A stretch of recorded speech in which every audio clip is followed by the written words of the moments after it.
اور دلوں کے بھیدوں کا خوب جاننے والا ہے اور تمام تکلیفوں کو دور کرنے اور گناہوں کا بخشنے والا ہے۔ ہم اسی کی حمد بیان کرتے اور اسی سے بخشش و استعانت چاہتے اور اسی کی طرف رجوع کرتے ہیں۔ ہم اپنے نفس کی شرارتوں اور اعمال کی برائیوں سے اللہ کی پناہ میں آتے اور اپنے تمام معاملات و حالات میں اسی پر مضبوط بھروسہ کرتے ہیں۔ میں گواہی دیتا ہوں کہ اللہ وحدہ لا شریک کے علاوہ کوئی سچا معبود نہیں، اور میں گواہی دیتا ہوں کہ بے شک محمد صلی اللہ علیہ وسلم اس کے بندے اور رسول ہیں۔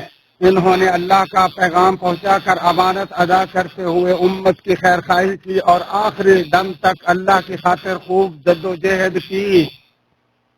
اللہ تعالیٰ آپ اور آپ کے تمام آل و اصحاب پر رحمتیں نازل فرمائے۔ حمد و ثنا کے بعد بلا شبہ سب سے بہترین بات کلام اللہ اور سب سے شاندار رہنمائی محمد صلی اللہ علیہ وسلم کا طریقہ ہے۔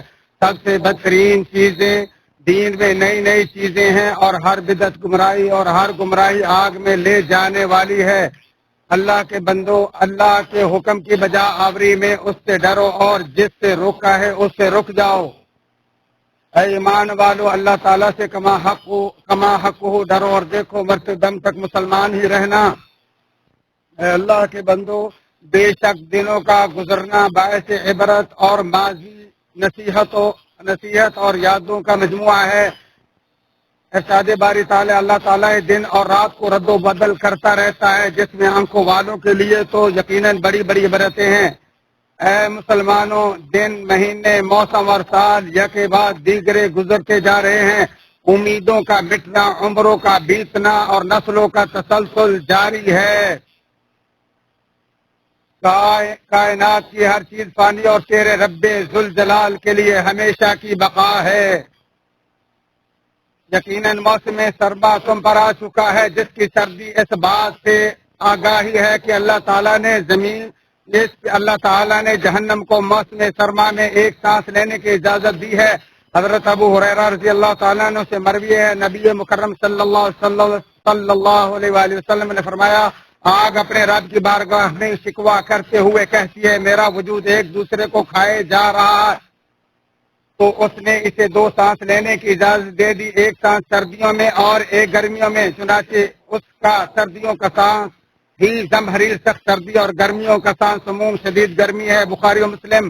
اور حضرت عمر بن خطاب رضی اللہ تعالیٰ عنہ سے مروی ہے، موسم سرما کے آتے ہی وہ اپنی رعایا کی دیکھ بھال کے طور پر ان کی طرف یہ لکھا کرتے تھے، بے شک سردی آ چکی ہے جو ایک دشمن ہے، لہذا اس سے بچاؤ کے لیے موزوں، جرابوں اور اونی کپڑوں کے ذریعے تیار ہو جاؤ اور اون ہی کو اپنا اوڑھنا بچھونا بنا لو، کیونکہ سردی جسم میں بہت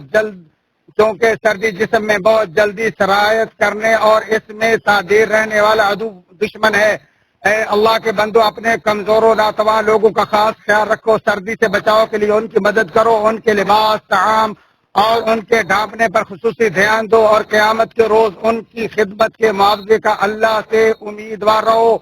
ارشاد باری تعالیٰ ہے، اور تم جو بھی بھلی چیز راہ اللہ خرچ کرو گے اس کا فائدہ خود پاؤ گے، لہذا صرف اللہ ہی کی رضا جوئی کے لیے ہمیشہ خرچ کرو، اور جو بھی مال تم راہ اللہ خرچ کرو گے اس کا پورا بدلہ تمہیں بغیر کسی حق تلفی کے دیا جائے گا۔ اے اللہ کے بندو، ان زمانوں، موسموں اور ان میں پائے جانے والے فوائد اور حکمتوں پر غور کرو۔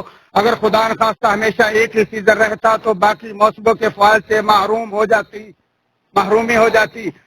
تو اگر سارا موسم گرمی ہی رہتی تو سردی کے فوائد، اور اگر سردی ہی رہتی تو موسم گرما کے فوائد سے محرومی ہوتی، اور یہی حال ہمیشہ موسم بہار اور ہمیشہ موسم خزاں کا ہوتا۔ شاعر کہتا ہے، معبود کی نافرمانی یا انکار انتہائی قابل حیرت و تعجب ہے، کیونکہ ہر چیز میں کوئی نہ کوئی ایک ایسی نشانی ہے جو اس کی وحدانیت پر دلالت کرتی ہے۔ اے اقوام مسلم، موسم سرما کی آمد عابدوں کے لیے سنہری موقع اور مومنوں کے لیے موسم بہار ہے۔ بس اس میں رات لمبی ہونے کی وجہ سے وہ کچھ حصہ آرام کرتے اور پھر اپنے رب کے سامنے کھڑا ہونے کے لیے اپنے بستر کو چھوڑ دیتے ہیں۔ نیز دن کے ٹھنڈے اور چھوٹا ہونے کی وجہ سے ان پر روزے کی مشقت کم ہوتی ہے۔ ارشاد باری تعالیٰ بے شک متقی لوگ بہشتوں اور چشموں میں ہوں گے، لینے والے ہوں گے جو انہیں ان کا رب دے گا، یقیناً وہ اس سے پہلے نیکی کرنے والے تھے، وہ رات کو بہت کم سویا کرتے اور وقت سحر استغفار کیا کرتے تھے۔ اے اللہ کے بندوں، موسم سرما مومنوں کے لیے ایک ایسا موسم بہار ہے جس میں وہ اطاعت و عبادات کے میدانوں اور گلستانوں سے خوب سیراب ہوتے اور ان کے دل تقرب اللہ کے سمرستانوں کی سیر کرتے ہیں۔ تھکاوٹ و مشقت انتہائی قلیل اور انہیں روزے کی تکلیف بھی محسوس نہیں ہوتی، اور رات نیند و قیام دونوں کے لیے کھلی ہوتی ہے۔ حضرت عامر بن مسعود رضی اللہ تعالی عنہ سے مروی ہے کہ نبی مکرم صلی اللہ علیہ وآلہ وسلم نے فرمایا، سردی میں روزہ بلا مشقت غنیمت ہے۔ اسے احمد و ترمذی نے بیان کیا ہے۔ حضرت عبداللہ بن سلام رضی اللہ تعالی عنہ فرماتے ہیں، جب رسول اللہ صلی اللہ علیہ وآلہ وسلم مدینہ تشریف لائے تو لوگ بھاگتے ہوئے آپ صلی اللہ علیہ وسلم کی طرف آئے، چنانچہ میں بھی لوگوں کے ساتھ آیا تھا کہ آپ کو دیکھوں۔ پھر جب میں نے رسول اللہ صلی اللہ علیہ وسلم کا چہرہ غور سے دیکھا تو سمجھ گیا آپ کا چہرہ کسی جھوٹے کا نہیں ہو سکتا۔ اور سب سے پہلی بات جو آپ صلی اللہ علیہ وآلہ وسلم نے کہی وہ یہی تھی، لوگوں سلام پھیلاؤ، کھانا کھلاؤ، صلہ رحمی کرو، اور جب لوگ سو رہے ہوں تو تم نماز پڑھو اور اپنے رب کی جنت میں پرامن داخل ہو جاؤ۔ اسے احمد و ترمذی نے روایت کیا اور ترمذی نے صحیح کہا۔ جب حضرت معاذ بن جبل رضی اللہ تعالی عنہ کی موت کا وقت قریب ہوا تو انہوں نے اپنی باندی سے کہا، تمہارا ناس ہو، دیکھو کیا صبح ہو گئی ہے؟ اس نے کہا نہیں۔ تو کچھ دیر انتظار کرنے کے بعد اب دیکھو تو اس نے کہا جی صبح ہو گئی ہے۔ تو حضرت معاذ فرمانے لگے، میں ایسی صبح سے اللہ کی پناہ میں آتا ہوں جو آگ میں ہو۔ پھر کہا، فقر و فاقہ کے عالم میں آنے والے مہمان اور موت کے لیے خوش آمدید، پچھتاوے سے کوئی فائدہ نہیں۔ اے اللہ تو جانتا ہے مجھے دنیاوی زندگی سے دن گزارنے یا کاشتکاری کی وجہ سے محبت نہ تھی، بلکہ سردیوں کی طویل رات، مشقت عبادت اور دوپہر کی سخت گرمی میں روزوں کی پیاس اور علماء کے پاس مجالس علم کی طرف سفر کی وجہ سے محبت تھی۔ اے اللہ کے بندو، سردیوں میں رات لمبی اور دن چھوٹا ہوتا ہے، اور بلا شبہ اللہ تعالیٰ نے رات کو لباس، نیند کو باعث آرام اور دن کو ذریعہ معاش بنایا ہے۔ ارشاد باری تعالیٰ ہے، اللہ تعالیٰ نے تمہارے لیے رات بنا دی تاکہ تم اس میں آرام حاصل کرو اور دن کو دیکھنے والا بنایا۔ بے شک اللہ تعالیٰ لوگوں پر فضل و کرم والا ہے، لیکن اکثر لوگ شکر گزاری نہیں کرتے۔ رات تا دیر فضول جاگتے رہنے کی عادت چستی و چوکسی کے لیے تباہ کن مرض، سستی کا باعث اور ڈیوٹی اور کمانے سے اچاٹ کرنے والی، اوقات کو بیکار کرنے اور نیکیوں سے دور رکھنے اور سنت کی مخالفت ہے۔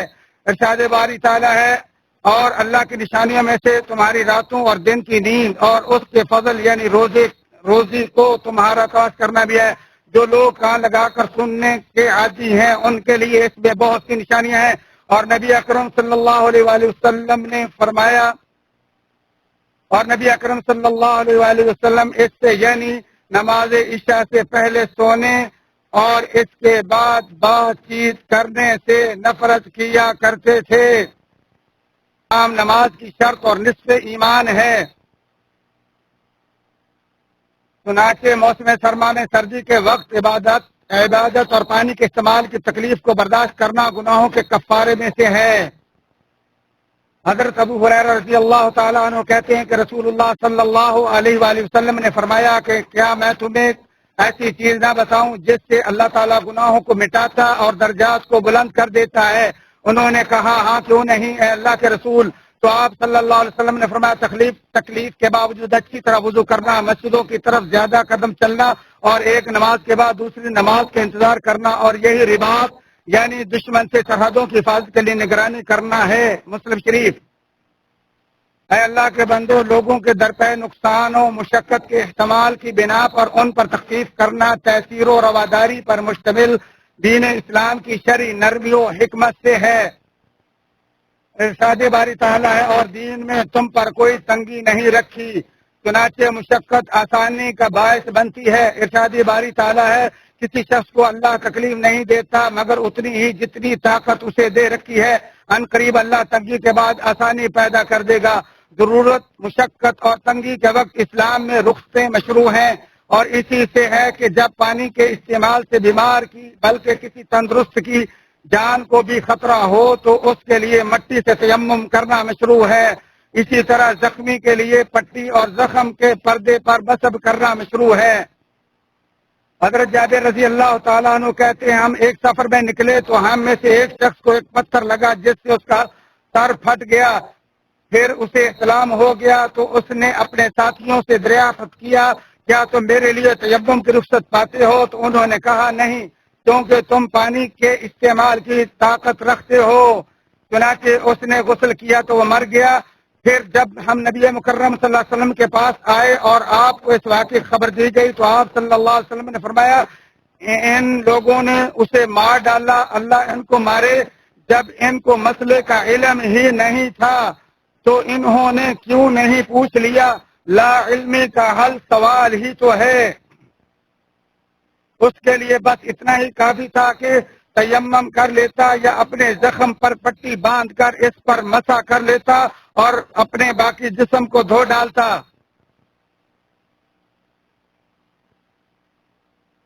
ابو داؤد اور حاکم نے اسے روایت کیا اور ذہبی نے اس کو صحیح کہا.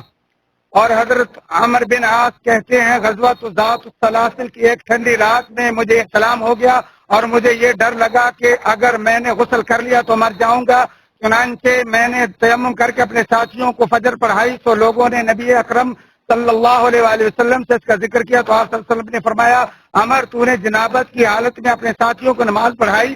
تو میں نے آپ صلی اللہ علیہ وآلہ وسلم کو غسل نہ کرنے کا سبب بتایا اور کہا میں نے اللہ کا یہ فرمان سنا کہ تم اپنے آپ کو قتل نہ کرو، بے شک اللہ تم پر رحم کرنے والا ہے. یہ سن کر رسول اللہ ہنس پڑے اور آپ نے کچھ نہیں کہا. اسے ابو داؤد نے روایت کیا. اے اللہ اسلام اور اہل اسلام کی عزت عطا فرما. عباد الله صلوا وسلموا على من أمركم الله بالصلاة والسلام عليه فقال إن الله وملائكته يصلون على النبي يا أيها الذين آمنوا صلوا عليه وسلموا تسليما. اللهم صل على محمد وعلى آل محمد كما صليت على إبراهيم وعلى آل إبراهيم إنك حميد مجيد وبارك على محمد وعلى آل محمد كما باركت على إبراهيم وعلى آل إبراهيم إنك حميد مجيد. وارض اللهم عن الخلفاء الراشدين أبي بكر وعمر وعثمان وعلي وعن سائر الصحابة أجمعين وعنا معهم برحمتك يا